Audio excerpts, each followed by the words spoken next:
Las medidas cautelares en el proceso penal. Paraguay. Las medidas cautelares. 1. Fundamento constitucional. Atendiendo a nuestro diseño constitucional que pretende reflejar el funcionamiento de un sistema político fundado en la democracia republicana y participativa, el proceso penal se erige en la primera garantía para el imputado en cuanto a su eventual enjuiciamiento deberá responder a reglas racionales y que propenden a defender su persona frente a las desviaciones del poder punitivo que representa el Estado y que, repetitivamente, se produce en el escenario de la realidad del conflicto. Lo que se busca es la obtención de unas reglas que sean compatibles con las dos ideas básicas que sustenta la Constitución de 1992 en el sentido de que nadie podrá ser privado de libertad si es que, previamente no existe una sentencia que declare la culpabilidad del imputado en virtud de un juicio realizado conforme a reglas dictadas por autoridades competentes con anterioridad al hecho que motiva el proceso. Vale decir, la estructuración de los principios cardinales de todo proceso penal de corte acusatorio y que se resumen en los presupuestos para el juicio previo y la presunción de inocencia, respectivamente. El artículo 17.3 de la CN establece que toda persona tiene derecho a un juicio previo, fundado en una ley anterior del hecho del proceso, lo que significa que solamente existirá culpabilidad mediante sentencia que así lo declare sobre la base de unos actos procesales secuenciales que reciben el nombre extensivo de juicio previo. Como correlato de la idea del juicio previo, debe añadirse necesariamente la presunción de inocencia como principio constitucional consagrado en el artículo 17.1 de la CN, de cuyo concurso se puede obtener una visión general acerca de la privación de libertad en un proceso penal a tenor del diseño constitucional precedentemente expuesto y que se traduciría en la siguiente posición. La percepción a priorística que por virtud de las dos ideas básicas esbozadas, resultaría imposible aplicar la fuerza punitiva estatal durante el proceso penal, o sea, lo inviable de aplicar medidas cautelares contra las personas imputadas mientras no exista una sentencia condenatoria proveniente de la culminación del juicio previo.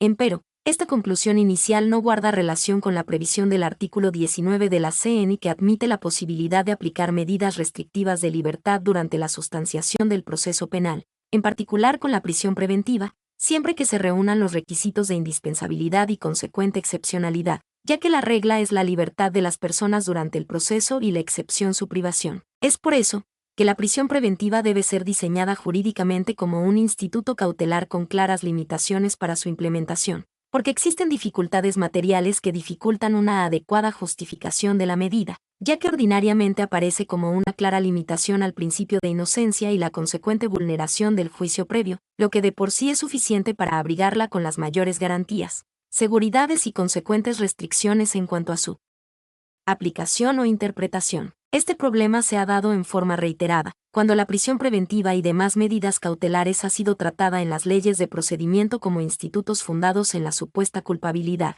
sobre la base de indicios considerados subjetivamente por el juez, del imputado y nunca en la aplicación razonable como verdadero medio cautelar que sería la única argumentación que constitucionalmente permita privar de libertad a las personas sometidas al proceso penal. Lo que se acaba de exponer aún sigue latente por la persistencia de una cultura inquisitiva que desdibuja la centralidad del juicio previo y con ello, el carácter excepcional de la restricción de la libertad del imputado antes de la emisión de una sentencia condenatoria. 1.1 La presunción de inocencia y el juicio previo como garantías constitucionales limitadoras de la privación de la libertad durante el proceso penal. Los lineamientos básicos de la reforma procesal penal en América Latina expresados por Binder, aportando ideas novedosas en el ámbito de la prisión preventiva, son sumamente esclarecedores para enfrentar cualquier discusión respecto a los nuevos lineamientos. El renombrado jurista inicia su explicación, diciendo que, en primer lugar, no se puede aplicar la prisión preventiva si no existe un mínimo de información que fundamente una sospecha bastante importante acerca de la existencia del hecho y de la participación del imputado en él.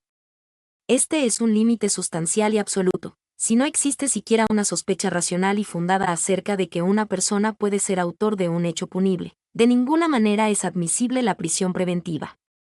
Pero no basta, sin embargo, con este requisito, por más que se tenga una sospecha fundada, tampoco sería admisible constitucionalmente la prisión preventiva si no se dan otros requisitos, los llamados requisitos procesales.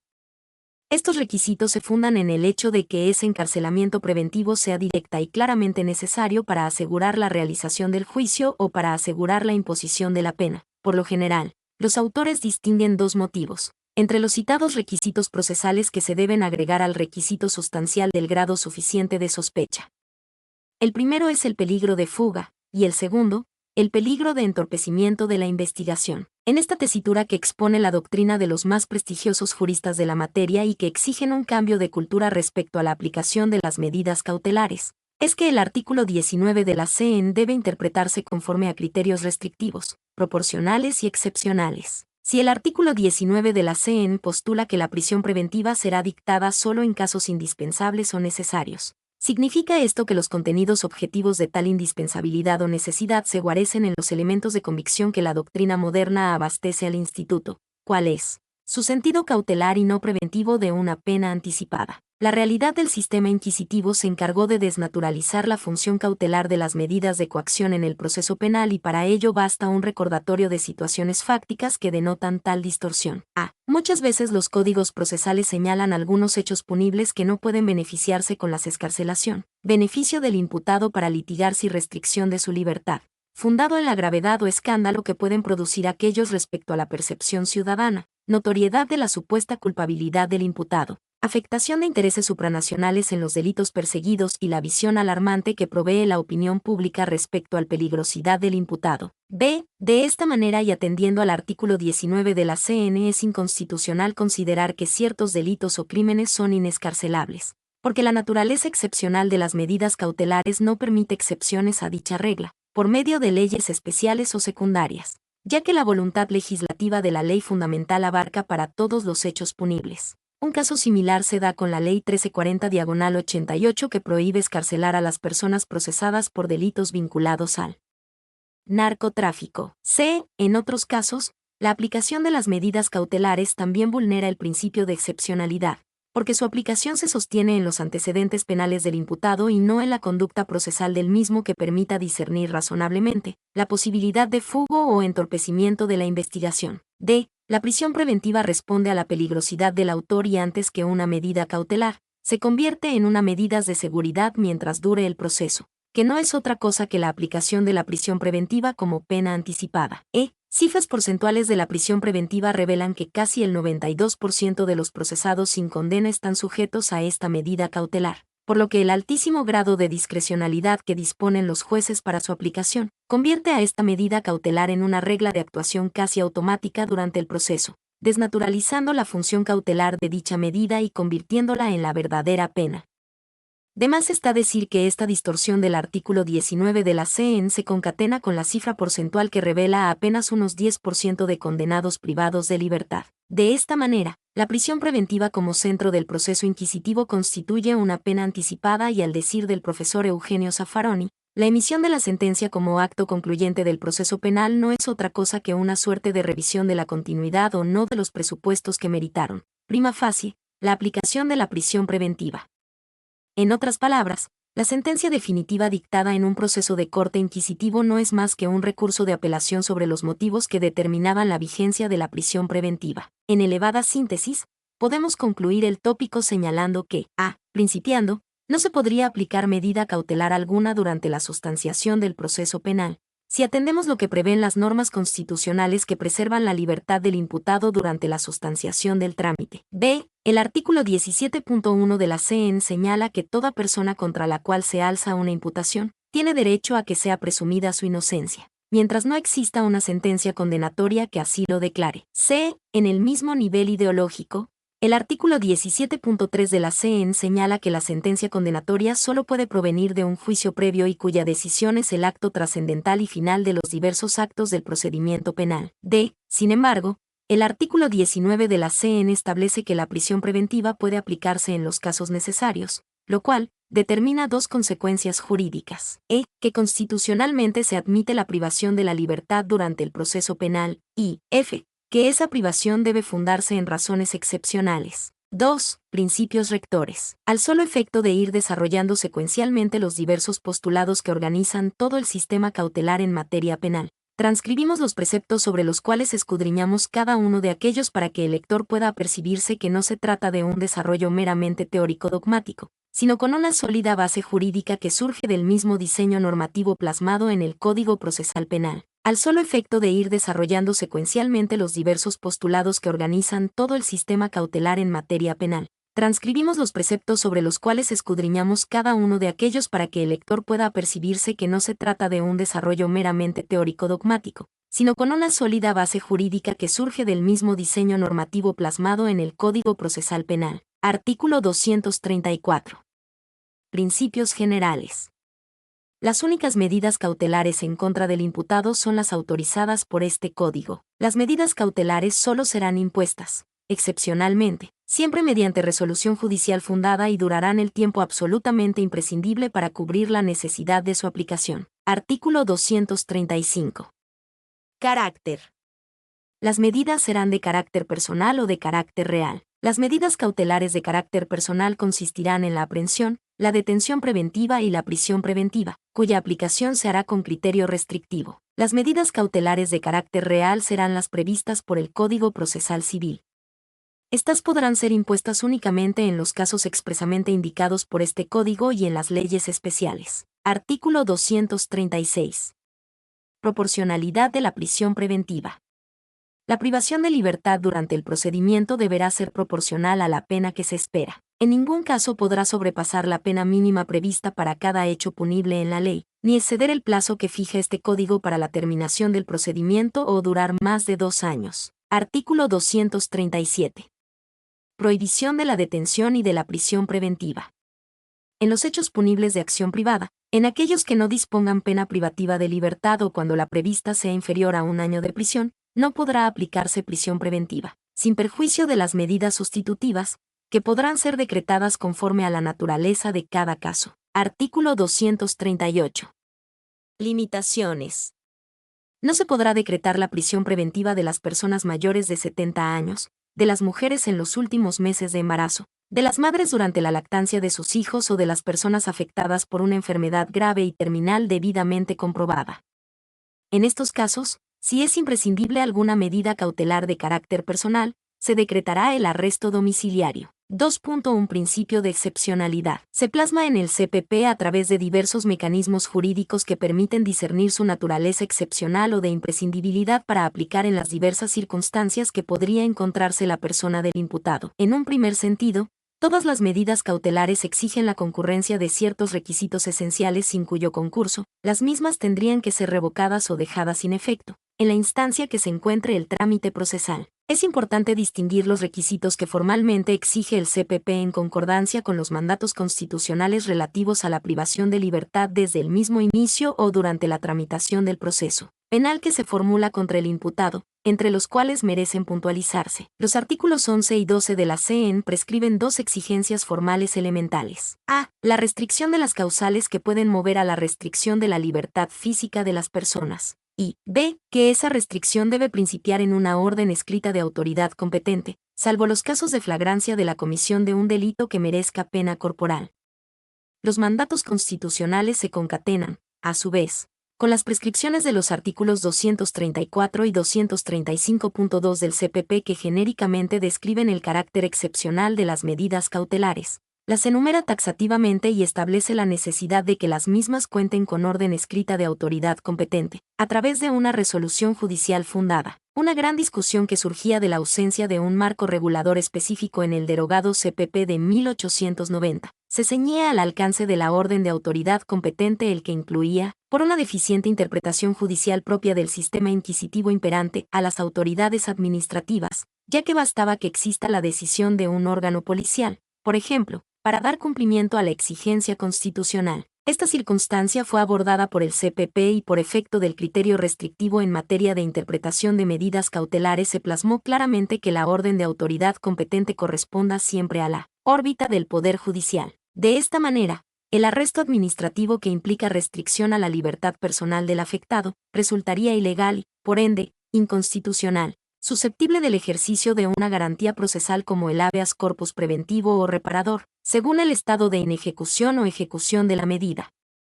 Obviamente nos referimos a las potestades de la Policía Nacional en función disciplinaria que en cumplimiento de ciertos edictos pueda arrestar a las personas. Decisiones que a la luz del vetusto CPP de 1890 no encontraban óbice para ser atacados de ilegal o inconstitucional. como a contrario sensu lo prevé la CN de 1992 y su correlato imbricado en el CPP. 2.2 Principio de restrictividad o taxatividad. Otro aspecto que devela el carácter excepcional de las medidas cautelares al momento de su aplicación, surge de la definición taxativa de los alcances de la excepción a la regla jurídica general, y que se traduce en la expresión textual del artículo 12 de la CN. Nadie será detenido ni arrestado sin orden escrita de autoridad competente, salvo caso de ser sorprendida en flagrante comisión de delito que mereciese pena corporal. El artículo 239 del CPP delimita el concepto de flagrancia cuando indica: se entenderá que existe flagrancia cuando el autor del hecho punible sea sorprendido en el momento de intentarlo o cometerlo, o inmediatamente después, o mientras es perseguido por la fuerza policial,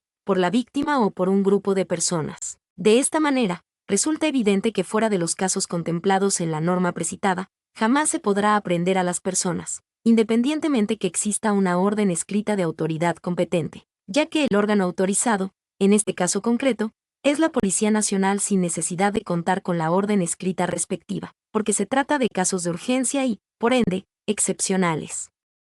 Dentro de los criterios excepcionales de la prisión preventiva, se evita la aplicación o prohibición mediante y de la misma, aunque concurran los presupuestos ordinarios que admitan su procedencia, elementos que pueden considerarse en dos niveles: sustanciales y procesales. Tales presupuestos de restricción ponderada para implementar la prisión preventiva se fundan en dos razones, a saber, a. En decisiones eminentemente de política criminal que tienden a evitar el uso de este instituto, asegurando su vigencia a los hechos más graves y como medida de última ratio, y b. En aspectos personales que puedan investir determinados imputados. El artículo 237 del CPP señala las prohibiciones fundadas en el derecho penal mínimo, referidas a los hechos punibles de acción privada. Hechos punibles que no admitan sanciones privativas de libertad y las que admitiendo sanciones privativas de libertad no excedan de un año. El artículo 238 del CPP, por su parte, configura casos de prohibiciones fundadas en razones personales del imputado y que más bien pretenden garantizar la condición humana de la persona,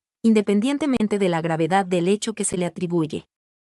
En tal sentido, nunca se podrá aplicar la prisión preventiva a las personas que tengan más de 70 años, a las mujeres en estado de lactancia o en los últimos meses del embarazo y los enfermos terminales. En el hipotético caso que proceda a una medida cautelar, se dispondrá su arresto domiciliario, que puede ser en su residencia habitual, en el domicilio que señale el juez o, en el caso de los enfermos terminales, en un establecimiento médico a los efectos de recibir el tratamiento correspondiente.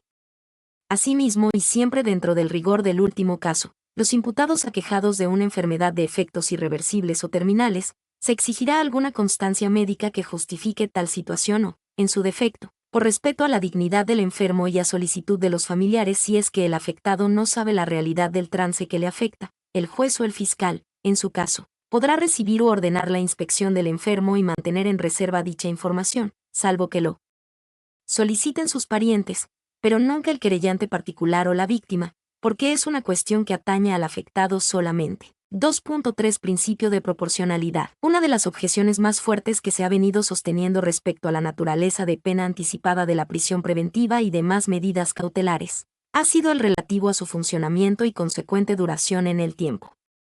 De ordinario, el sistema inquisitivo se encargó de quitarle una limitación temporal en cuanto a su duración, ya que dicho esquema de procedimiento escrito coincidía con la eternización de la investigación del caso sumario, mientras no se lograba la confesión del imputado o aceptación de los hechos en forma directa o indirecta por aquel, siendo la principal herramienta para la cristalización de este objetivo, la prisión preventiva como coacción, restricción de libertad, mediante, para que se resuelva el caso, cuando éste admita o desvirtúe los hechos, probando su inocencia, siendo la prisión preventiva una medida cautelar. La misma debe ceñirse a los requisitos señalados en el artículo 236 del CPP, que consagra los siguientes aspectos reguladores acerca de su duración temporal. A. El plazo máximo de duración jamás excederá de 2 años, con un agregado de 3 meses más para el caso de que exista sentencia condenatoria, que permitan tramitar y resolver los recursos promovidos. B. Si es que el hecho por el cual una persona es imputada, la prisión preventiva nunca podrá durar más del mínimo de la pena hipotética que podría aplicarse a aquel. Con relación a este punto,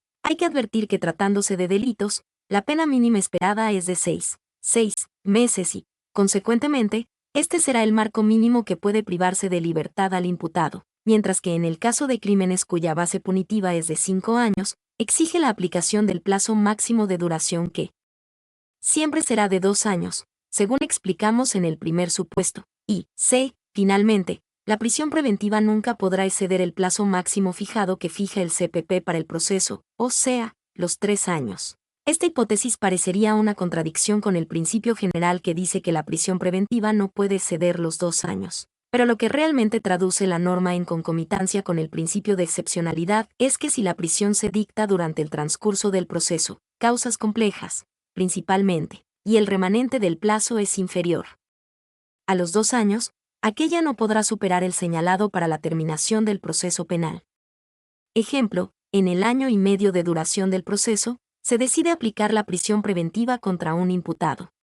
El plazo máximo de duración no será en este caso de 2 años, sino el restante año y medio para completar el máximo permitido para la duración del proceso penal. En concordancia con las 3 hipótesis señaladas por el artículo 236 del CPP merecen destacarse las normas de los artículos 141, 249, 250, 251 del mismo cuerpo legal y que sirven para complementar el referido principio de proporcionalidad o duración limitada de la prisión preventiva, señalando la mecánica en forma ilustrada. La aprehensión será comunicada por la autoridad policial al Ministerio Público y al juez penal, a más tardar dentro del plazo de 6 horas de realizada la privación. Si no lo comunica en el plazo legal, contrae responsabilidad penal. Si existe comunicación, el Ministerio Público podrá decretar la detención preventiva, en cuyo caso, la misma no puede durar más de 48 horas. A este respecto, la CEN señala que la autoridad que dispuso la privación, cualquiera sea la modalidad, entiéndase aprehensión o detención preventiva, debe poner a disposición del juez penal dentro de las 24 horas siguientes a la privación del imputado y el juez penal debe resolver, a más tardar, dentro de las siguientes 24 horas sobre el procesamiento y continuidad de la privación de libertad dentro de un proceso penal ya formalizado, claro está, si se dan las condiciones de naturaleza constitucional y legal, respectivamente. De esta sumatoria que se contextualiza del conjunto de normas que guardan relación con la privación de la libertad de una persona sin que todavía exista mérito para su procesamiento penal, surge que la persona indiciada y prevenida deberá obtener un pronunciamiento judicial sobre la continuidad o no de la privación en un lapso que no exceda las 48 horas. En consecuencia, si el Ministerio Público estima que no existen elementos de convicción razonables para formular el acta de imputación, tendrá que disponer la libertad del imputado, bastando una simple comunicación a la Policía Nacional.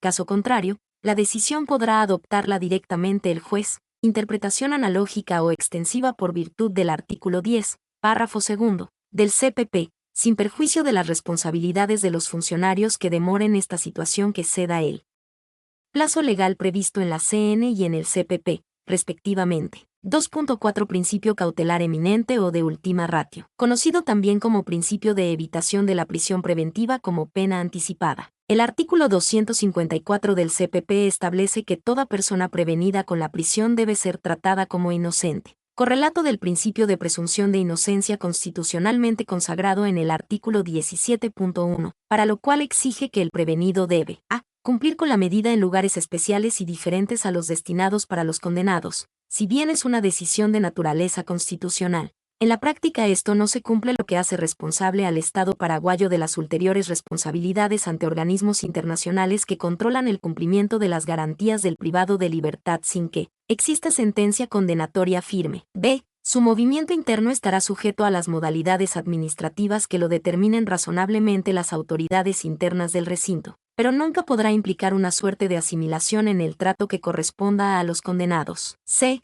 Podrá disponer, siempre que con ello se vulnere el peligro de fuga o de obstrucción a un acto concreto de la investigación, de ciertas comodidades a las que personalmente pueda acceder, siempre atendiéndose a la naturaleza particular de cada caso y de las necesidades básicas y razonables del prevenido, cuidándose especialmente de que tales comodidades no se conviertan en privilegios o menoscabos irritantes de los otros prevenidos. D. Cualquier distorsión de estos cuidados que las autoridades deberán cuidar en cumplir puntillosamente, es causal para generar una revisión de la medida impuesta, sobre la base de que la restricción soportada traspone los límites razonables de una medida cautelar y se ha convertido en una suerte de pena anticipada. circunstancia precisamente repelida por los nuevos lineamientos del Instituto Cautelar Personal. Si bien es posible implementar la fuerza penal estatal durante la tramitación de un proceso, dicha fuerza solo será constitucionalmente justificable si es proporcional a la violencia propia de la pena esperada, si su aplicación es restringida a casos excepcionales,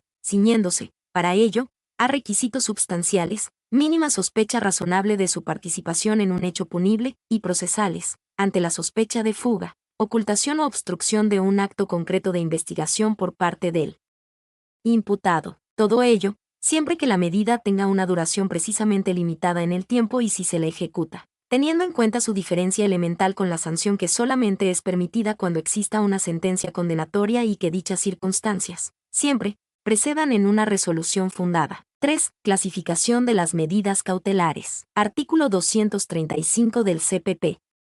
Carácter. Las medidas serán de carácter personal o de carácter real. Las medidas cautelares de carácter personal consistirán en la aprehensión, la detención preventiva y la prisión preventiva, cuya aplicación se hará con criterio restrictivo. Las medidas cautelares de carácter real serán las previstas por el Código Procesal Civil. Estas podrán ser impuestas únicamente en los casos expresamente indicados por este código y en las leyes especiales. Nos abocaremos, en profundidad, al estudio de las medidas cautelares de orden personal, reiterando, una vez más, que los presupuestos que acabamos de referenciar se trasladan a todas las medidas cautelares, sean de orden personal y de orden real, respectivamente.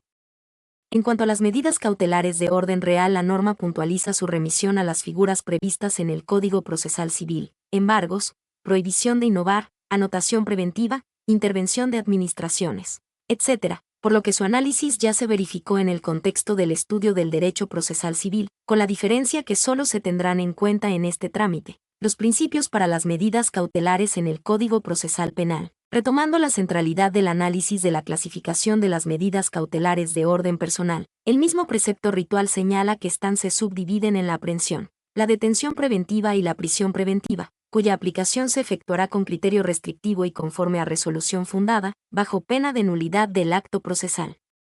Fuera de los casos previstos expresamente en la Ley Procesal Penal en materia de medidas cautelares, no se podrán implementar figuras restrictivas de la libertad personal en forma análoga o extendiendo los efectos de una circunstancia expresamente determinada a otras similares.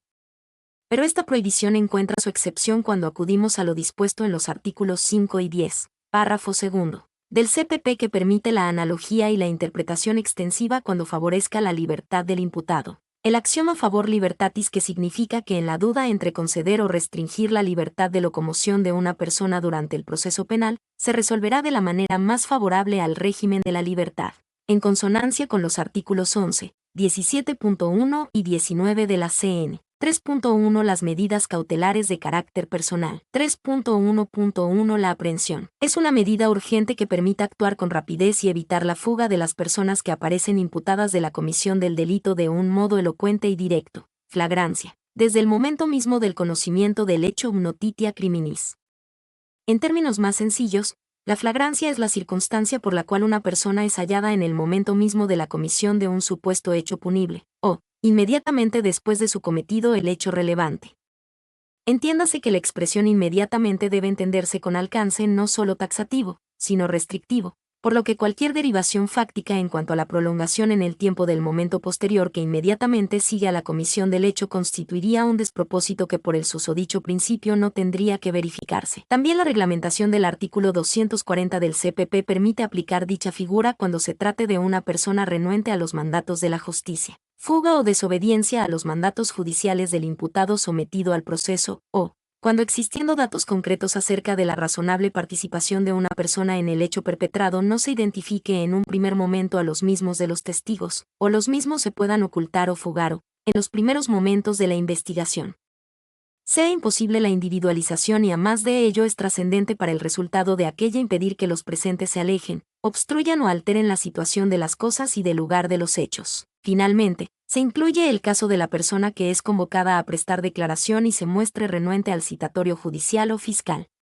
Con relación a este supuesto, en la práctica se utiliza dicha medida cautelar cuando el imputado se muestra remiso a comparecer para ejercer su derecho de prestar declaración indagatoria, situación que constituye un verdadero despropósito con relación a los artículos 18 de la CN, prohibición de la obligación de declarar contra uno mismo, y su correlato reglamentario en el 88 del CPP, métodos prohibidos para la declaración del imputado, por lo que se puede colegir que representa, lamentablemente, un vicio inquisitivo que cada día más se instala en la cotidianeidad de los operadores judiciales. Obviamente que si existe la necesidad de asegurar la comparecencia, en general, del imputado se tendría que usar la figura del peligro de fuga, pero el hecho de que no comparezca para ejercer un derecho constitucional no puede ser utilizado en su contra con la carga de la coerción por dicha inobservancia, fundamentalmente, porque esta no es la circunstancia objetiva para escudriñar como pronóstico que aquel es renuente a los mandatos judiciales. Reiteramos, entonces, que se trata de una desvaluación que en estricto sentido constitucional y normativo, en consonancia con las limitaciones impuestas al Estado social de derecho de un régimen republicano, es totalmente incorrecto. Por más que se pretendan alegar cuestiones prácticas u operativas, que es la famosa muletilla gastada que se pretende ensalzar el postulado de eficiencia pura e irracional de que el fin justifica los medios. En el caso de la aprehensión no se requerirá orden de autoridad judicial, tal como lo señalan los artículos 12 de la CN y 239 del CPP, aunque el artículo 240 que hace referencia a la detención preventiva cuya figura exige el dictado de una resolución, orden de autoridad fiscal, en este caso, introduce una extraña circunstancia en el inciso tercero cuando establece que también se podrá disponer la detención preventiva en los casos que corresponda a la aprehensión, circunstancia que genera una confusión entre las potestades del Ministerio Público para decretar detenciones alegando flagrancia, cuando fácticamente no se da una circunstancia como la señalada. Nuevamente aquí debe operar el axioma favor libertatis, y, en tal coyuntura, la situación del artículo 240.3 del CPP se autoexcluye del régimen constitucional sobre la privación de libertad durante el proceso, artículos 11, 12, 17.1 y 17.3 de la CN, y en la praxis resultaría inaplicable por la antítesis que representa con los principios de excepcionalidad, taxatividad y restrictividad que gobiernan el instituto de las medidas cautelares en general. Producida la aprehensión del imputado o testigo en los casos señalados en el artículo 239 del CPP, la autoridad administrativa procederá a comunicar tal situación al fiscal y al juez, a ambos, en el plazo de 6 horas que se computará desde la producción del evento, utilizando cualquier medio eficaz para efectivizar la comunicación. 3.1.2 La detención preventiva. De la comparación entre el derogado CPP de 1890 y el artículo 240 del actual CPP en lo que se refiere a los presupuestos para su admisión, son casi los mismos, con el agregado que la decisión restrictiva debe provenir de una resolución fundada del agente fiscal encargado de la investigación. Con relación a este presupuesto, nos preguntamos, ¿qué se entiende por resolución fundada para decretar la detención preventiva? Necesariamente, deberán adherirse los requisitos exigidos por el artículo 240 del CPP que reza: la orden de detención deberá contener los datos personales del imputado que sirvan para su correcta individualización, la descripción sucinta del hecho que la motiva y la identificación de la autoridad que dispuso su detención. De su lectura, se infiere que no se requiere la comprobación del hecho imputado, sino el señalamiento concreto de la adecuación de las causales de los incisos previstos en el mismo artículo 240, lo que exige, a su vez, el señalamiento del imputado conforme a una razonable hipótesis que los indique como autor o partícipe.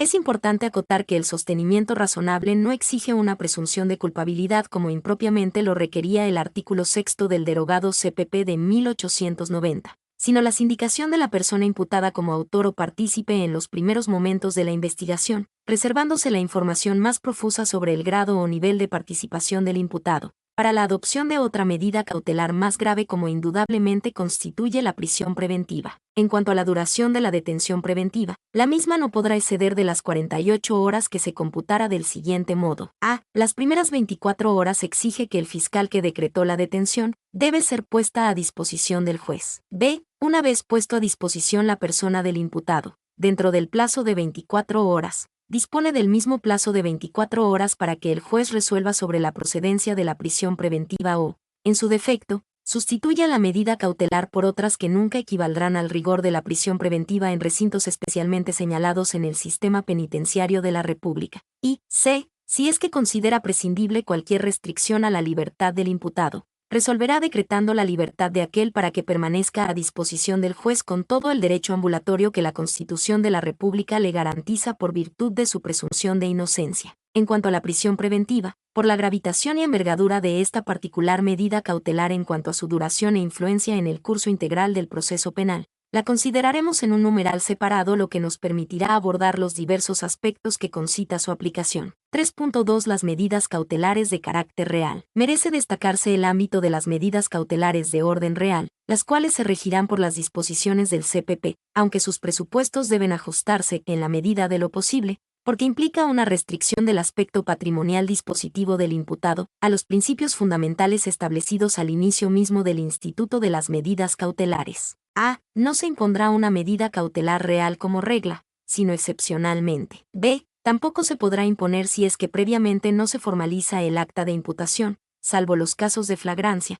Y C. Tampoco se permiten medidas gravosas que podrían exceder la naturaleza de la causa penal o simplemente ajustado a valores económicos que se presumen en la imputación inicial, ya que tal postura podría configurar una suerte de prejuzgamiento anticipado de la cuestión. Como se pudo leer, este régimen totalmente diferente respecto a las medidas cautelares, se complementa con otras reglas que buscan dotar de celeridad y seriedad a las decisiones de control sobre el uso, o abuso, de la prisión preventiva. En lo pertinente, se aplicarán análogamente las disposiciones del Código Procesal Civil, por lo que sus presupuestos específicos y figuras nominadas e innominadas de las medidas cautelares de orden real deberán remitirse a dicha literatura, sin perder de vista las particularidades y valores que entran a ponderarse en el proceso penal. 4. La prisión preventiva. La obtención de un mínimo de información que funde la sospecha razonable acerca de la existencia de un hecho punible que merezca pena corporal, privación de libertad, y la correspondencia de este extremo con cierto grado razonable de considerar autor o partícipe al imputado en el hecho, es una tarea propia de la investigación a cargo del fiscal, de cuyo resultado puede frustrarse el progreso de aquella por una prescindencia del imputado en someterse a los mandatos de la justicia o, lo que es más grave aún, por un entorpecimiento de la investigación en lo que se refiere a un acto o varios actos concretos de la pesquisa a cargo del fiscal. En casos como el señalado, se puede aplicar la medida cautelar más grave que recibe el nombre de prisión preventiva, cuyos requisitos procesales y sustanciales son más restrictivos que los exigidos para las anteriores figuras. Todo ello, en la realización de los principios trasegados precedentemente. 4.1 Requisitos para su procedencia o aplicación. La prisión preventiva requiere, como se anticipó, la concurrencia y en forma conjunta de diversos presupuestos que podríamos denominar sustanciales y de forma, respectivamente. Los sustanciales se nutren de un mínimo de información que fundamente la sospecha acerca de la existencia del hecho reputado criminoso y la consecuente atribución en ese hecho a la persona del imputado en grado de autoría o participación en las diversas modalidades señaladas por el CP. Léanse los artículos 242.1 y 242.2 del CPP. Los procesales se ciñen a las exigencias de que el imputado se encuentre sometido a las resultas del procedimiento penal a fin de que en él ejerza sus derechos procesales, principalmente, su defensa en el amplio sentido, técnica y material, y que el resultado del juicio previo se torne efectivo en cuanto a su aplicación, ya que si el dictado de una hipotética sentencia se torna imposible de ejecutarla porque el imputado no se sujeta a sus efectos, la misma carecerá de sentido y se tornará en una declaración lírica o ilusoria.